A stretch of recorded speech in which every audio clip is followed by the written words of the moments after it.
percaya akan Roh Kudus, Gereja Katolik yang kudus, persekutuan darah kudus, pengampunan dosa, kebangkitan badan, kehidupan kekal. Shalom sahabat Katoliku keren. Baru-baru ini Pendeta Gilbert Lumoinding menjadi viral di sosial media karena menjadi pendeta yang memberkati pasangan selebritis terkenal di Indonesia dalam upacara pernikahan. Namun, di sisi lain, pendeta gereja Protestan beraliran Pentakostalisme karismatik itu juga menarik perhatian dari umat Katolik karena menggunakan busana pemberkatan ibadah, yaitu busana liturgi khas gereja Katolik. Hal ini tentu menimbulkan pro dan kontra. Seperti apa sih tanggapan dari gereja Katolik?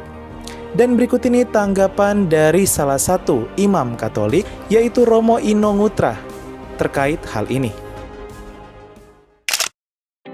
1. Meniru busana liturgi gereja Katolik. Pendapat ini benar. Sejauh sebelumnya, Pendeta Gilbert dan denominasi Protestan lainnya tidak pernah menggunakan busana seperti ini, yaitu busana khas gereja Katolik. Dan sekarang kita baru menyaksikan beliau menggunakannya. 2. Nama, tujuan, dan makna busana Pendeta Gilbert. Baiknya kita bertanya langsung kepada Bapak Pendeta Gilbert tentang nama, tujuan, dan makna busana liturgi tersebut, sehingga kita dibatasi untuk membuat penafsiran yang justru keliru tentangnya. 3. Busana Pendeta Gilbert sama dengan kasula dalam gereja Katolik. Tentunya kita tidak memaksakan nama ini kepada busana Pendeta Gilbert, walaupun model busana itu dalam gereja Katolik disebut kasula. 4. Cara dan syarat memakainya. Dalam tradisi gereja Katolik, setidaknya kasula digunakan oleh imam Katolik sebagai lapisan kedua setelah toga atau jubah atau albah. Karena itu, kita tidak bisa memaksakan beliau menggunakan busana itu seperti kebiasaan para imam dalam gereja Katolik. 5. Tidak hanya kasula. Kalau kita perhatikan, maka beberapa denominasi Protestan di Indonesia sudah mulai menggunakan apa yang ada dalam gereja Katolik yang disebut busana liturgi.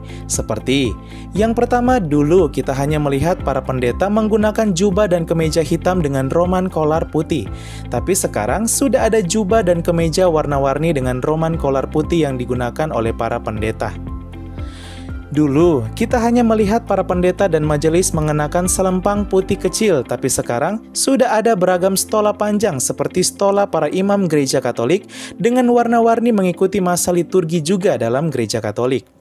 Dulu, tidak ada tradisi mencuci kaki pada hari Kamis Putih atau menerima abu di dahi pada Rabu Abu dan juga Minggu Palma. Tapi sekarang, beberapa denominasi dari saudara-saudari kita gereja Protestan telah menggunakannya pada hari-hari suci itu. Dan beberapa contoh lain yang bisa kita tambahkan sesuai dengan apa yang kita saksikan di tempat kita masing-masing. 6. Bagaimana sikap kita orang Katolik terkait hal ini? Adapun sikap yang tepat sebagai sesama pengikut Kristus dan sebagai saudara dalam Kristus, sikap bijak yang dapat kita ambil sebagai orang Katolik adalah bersyukur dan mendoakan persatuan orang-orang Kristen, seperti spirit Konsili Vatikan II dalam dekrit tentang ekumene atau Unitatis Redintegratio nomor 4. Hendaknya umat Katolik tanpa ragu-ragu menunjukkan perhatian sepenuhnya terhadap saudara-saudari yang terpisah dengan mendoakan mereka dengan bertukar pandangan tentang hal ikhwal gereja dengan mereka. So, jadi intinya sahabat Katoliku keren, umat Katolik dipanggil untuk mendoakan persatuan seluruh umat Kristen sebagai wujud dari doa Yesus. Semoga mereka bersatu. Yohanes pasal 17 ayat 21.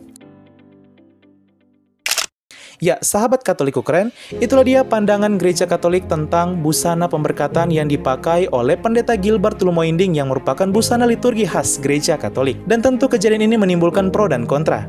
Bagaimana tanggapan dari para sahabat Katolik Ukren? Silakan tulis di kolom komentar. Tentu hal ini menimbulkan pro dan kontra. Sekian dan terima kasih. Salam damai Kristus dan ingat, kita semua bersaudara dalam Kristus dan saudara dalam kemanusiaan. Berkah dalam, Tuhan memberkati.